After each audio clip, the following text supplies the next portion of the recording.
Here are some key things the Bible says about ignorance. Ignorance. Arrogance comes from pride and an inflated view of oneself. Proverbs 6:16. It's thinking you are better, more deserving, or wiser than others. God opposes the ignorant and proud in heart. James 4 verse 6. 1 Peter chapter 5 verse 5. Pride was what caused Satan's downfall. 1 Timothy 3:6. Arrogant people often make demands and act in self-serving ways without considering others. 2 Peter verse 2:10. They are unwilling to accept advice or criticism since they think they don't need help from anyone. Proverbs 13 verse 10. And their overconfidence makes them stupid and unable to learn from mistakes. Proverbs chapter 26 verse 12-16. God resists the proud but gives grace to the humble. Proverbs chapter 3 verse 34 and James 4 verse 6. True wisdom comes from acknowledging one's weaknesses. Jesus embracing humanity, not self-elevation. Philippians chapter 2, we too have the attitude of Christ. The fruit of ignorance is conflict with humility, soul's peace. Proverbs chapter 13 verse 10. James chapter 3 verse 14-16. So in summary, ignorance is prideful self-absorption that damages relationships and resists God. Humility is the virtue of God promotes instead.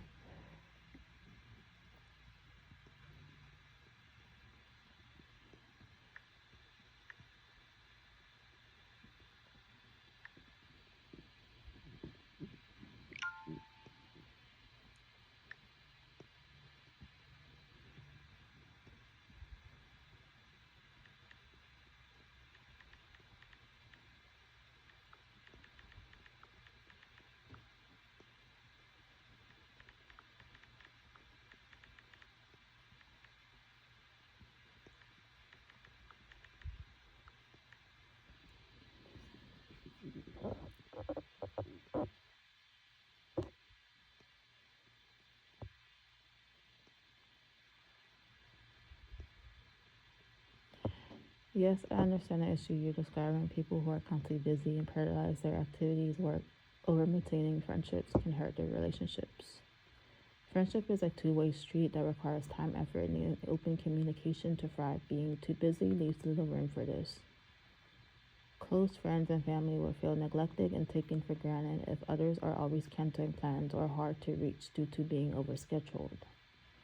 Prioritizing work tasks over people can convey that relationships aren't very important compared to other activities. Constant busyness often stems from an underlying desire to stay distracted or in control rather than connecting authentically with others. True friendship requires presence, quality time together, sharing lives as well as leisure activities just to stay connected. Close friends deserve honesty if a busy season means less availability.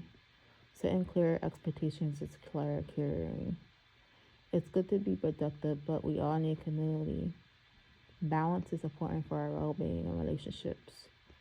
While occasional busyness is understandable, habitual priority of activities over friends isn't caring or sustaining long-term for meaningful bonds. Intentional time together is so valuable. If it was a real relationship, friendship.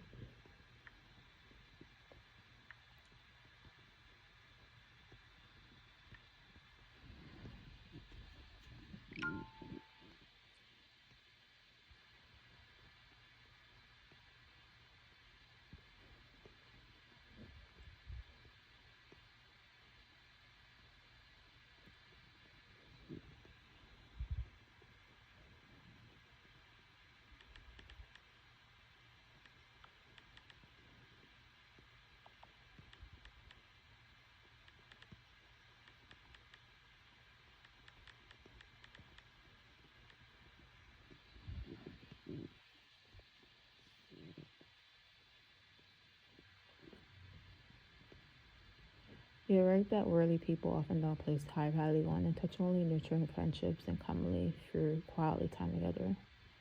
Focus is often on materialism, pure success, pleasure, entertainment, things that don't require deep connection. Busyness and overscheduling are seen as signs of achievement and purpose rather than potentially hollow or relationship harmony. Importance is put more on activities, possessions, and people. so leisure time isn't seen as necessary for well being. Loneliness and lack of community are big problems, but solving them through electronic devices, not true human interaction. Surface level relationships sustained through social media texts seen as not enough for true intimate friendship. Individualism phrases the independence rather than interdependence. I'm too busy for friends seems a badge of honor. Fair to understand that quality relationships are one of the life's greatest riches, which require nurturing time together.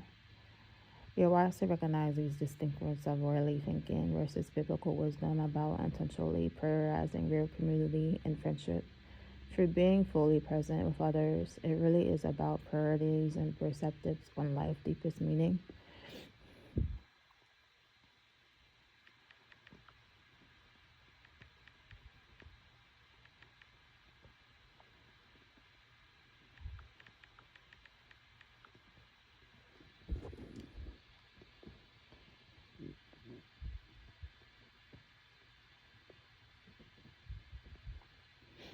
The friendship between Jonathan and David in the Bible is a beautiful example of deep self-sacrificing love and commitment between friends. They generally care for each other's well-being more than their own interests. For Samuel chapter 20:17, Jonathan was heir to the throne, but willingly gave that up because of his love for David. For Samuel chapter 23:17, and they had an intimate bond and close communication, even sharing their innermost thoughts. For Samuel chapter 20:35-42. Jonathan won David when his life was in danger from Saul, demonstrating loyalty and faithfulness. For Samuel chapter 20:1-2. And their friendship was anchored by a covenant they made together before God. For Samuel chapter 18:3. For Samuel chapter 20:16-17. Even after Jonathan died, David continued to honor his memory for his great love and support. 2 Samuel chapter 1:17-27. Their bond served as a model of how friends should be closer than a brother. Jonathan and David's friendship identified putting the other person above yourself through selfish acts of courage, protection, honesty, and commitment, even at the cost to oneself, truly a high standard for meaningful Christ-like friendship.